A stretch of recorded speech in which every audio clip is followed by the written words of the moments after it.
क्षेत्राडन channel में आपका स्वागत है और हमारी श्रृंखला आधुनिक मन के लिए हिंदू धर्म के छठे एपिसोड में भी आपका स्वागत है। इस श्रृंखला में हम आज की पीढ़ी के मन में उठने वाले प्रश्नों को समझते हैं। भगवान, मंदिर, भक्ति, आंतरिक शांति और सनातन धर्म के गहरे अर्थ के बारे में। पिछले एपिसोड्स में हमने चर्चा की, क्या भगवान है? हिंदू धर्म में इतने सारे देवता क्यों हैं? मूर्ति पूजा क्यों? अगर भगवान हर जगह हैं, तो मंदिर क्यों जाएं? भगवान प्रार्थनाओं का तुरंत उत्तर क्यों नहीं देते? अगर आपने ये एपिसोड्स मिस किए हैं तो उनके लिंक विवरण में दिए गए हैं। आइए पूरी ईमानदारी से बात करें। जब आप समाचारों में कोई भयानक घटना देखते हैं, निरर्थक हिंसा, प्राकृतिक आपदा या किसी निर्दोष व्यक्ति का दुख, तब आपको कोई सूखा दार्शनिक व्याख्यान नहीं चाहिए होता। आपकी तुरंत स्वाभाविक मानवीय प्रतिक्रिया यही होती है, अगर भगवान है और अगर भगवान सर्वशक्तिमान और सर्वप्रेममय है, तो उन्होंने इसे रोकने के लिए बिजली का एक बार क्यों नहीं किया? सर्वशक्तिमान पूरी तरह मौन क्यों रहते हैं? यह मानव इतिहास का सबसे पुराना और सबसे पीड़ादायक प्रश्न है। अगर दिव्य शक्ति हर जगह और हर चीज में है, तो क्रूरता, क्रोध और अन्याय कहां से आते हैं? क्या भगवान ने बुराई बनाई? आज हम इस ब्रह्मांडीय रहस्य को महान आध्यात्मिक गुरुओं की सरल, वास्तविक जीवन की कहानियों के माध्यम से समझेंगे। और इस वीडियो के अंत तक आप देखेंगे कि दुनिया का अंधकार इस बात का प्रमाण नहीं है कि भगवान अनुपस्थित हैं, बल्कि यह एक बहुत गहरी यात्रा का हिस्सा है। यह समझने के लिए कि दिव्य प्रकाश से बनी दुनिया में अंधकार कैसे हो सकता है, आइए 8वीं शताब्दी के महान आचार्य आदि शंकराचार्य की एक प्रसिद्ध कहानी से शुरू करते हैं। कल्पना कीजिए कि आप संध्या समय एक रास्ते पर चल रहे हैं और आपको सामने सांप जैसा कुछ दिखाई देता है।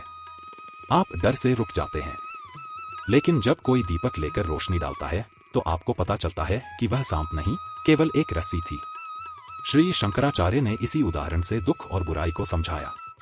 अज्ञान में हम अलगाव देखते हैं, मैं और वे, भय और अहंकार दुनिया पर अंधकार प्रक्षेपित करते हैं, जैसे रस्सी को सांप समझ लेना।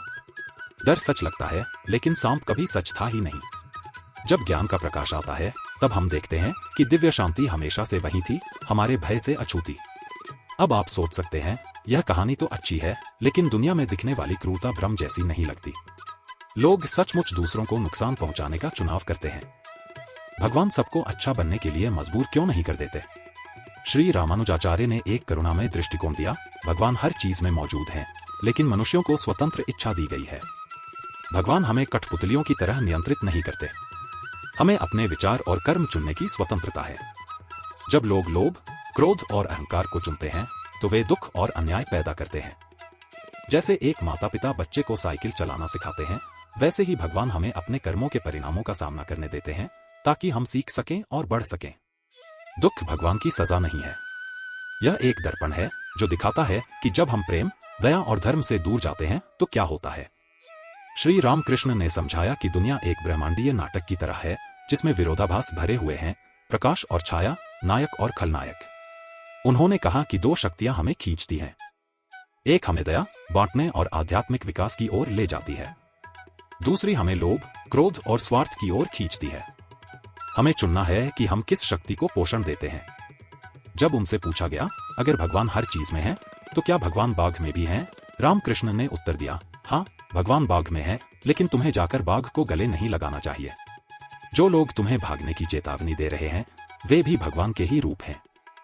उनका संदेश सरल था, भगवान सब चीजों में हो सकते हैं, लेकिन ज्ञान का अर्थ है यह जानना कि कैसे व्यवहार करना है। बुराई दुनिया के नाटक में दिखाई दे सकती है, लेकिन भगवान शुद्ध और अछूते रहते हैं। रामकृष्ण ने सिखाया, सूर्य शुद्ध है, लेकिन अशांत जल में उसका प्रतिबिंब टेढ़ा दिखाई देता है। भगवान शुद्ध हैं, लेकिन जब वे इनसे होकर प्रतिबिंबित होते हैं, अहंकार, अज्ञान, भय, इच्छा, तो वह बुरे कर्मों के रूप में दिखाई देता है। अशुद्धता भगवान में नहीं है, वह साधन में है। रामकृष्ण ने एक सरल उदाहरण दिया। नीम का पत्ता कड़वा होता है, लेकिन जब उसे चीनी के पानी में डुबोया जाता है, तो उसकी कड़वाहट कम हो जाती है। उन्होंने कहा, अपने मन को भगवान से भर दो, तब दुनिया की कड़वाहट तुम्हें नुकसान नहीं पहुंचा सकती। बुराई गायब नहीं होती, उसका प्रभाव गायब हो जाता है। रामकृष्ण के शिष्य स्वामी विवेकानंद इस संदेश को आधुनिक दुनिया तक एक बहुत प्रभावशाली उदाहरण के साथ लेकर गए। उन्होंने कहा कि दुनिया को ऐसे स्थायी छुट्टी वाले घर की तरह देखना बंद करो, जहां सब कुछ हमेशा आरामदायक होना चाहिए। इसके बजाय दुनिया को एक नैतिक व्यायामशाला की तरह देखो। सोचिए, एक शारीरिक जिम कैसे काम करता है। अगर आप जिम जाएं और सारे वजन पंखों से बने हों तो आपकी मांसपेशियां कभी नहीं बढ़ेंगी। शारीरिक शक्ति बनाने के लिए लोहे का भारी कठिन प्रतिरोध चाहिए होता है। विवेकानंद ने कहा कि मानव आत्मा भी बिल्कुल ऐसी ही है। दुख सुख से बड़ा शिक्षक है। प्रशंसा से अधिक आघात ही भीतर की आग को बाहर लाते हैं। अगर दुनिया में अन्याय न हो तो सच्ची करुणा कैसे जन्म लेगी? अगर क्रूरता न हो तो अटल साहस, क्षमा और वीरता कैसे प्रकट होंगे?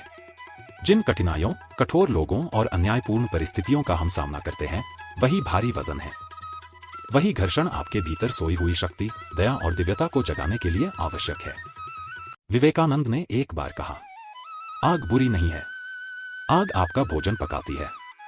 आग आपके घर को गर्म रखती है। वही आग गलत उपयोग होने पर आपके घर को जला सकती है। उसी तरह दिव्य शक्ति तटस्थ है।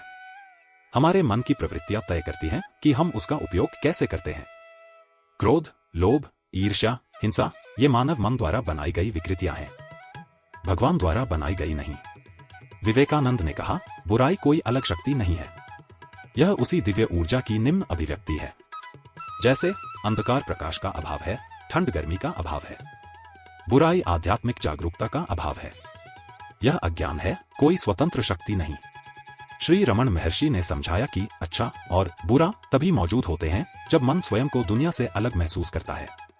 उन्होंने सिनेमा स्क्रीन का उदाहरण दिया। एक युद्ध फिल्म खून और अंधकार दिखा सकती है, लेकिन स्क्रीन पर दाग नहीं लगता।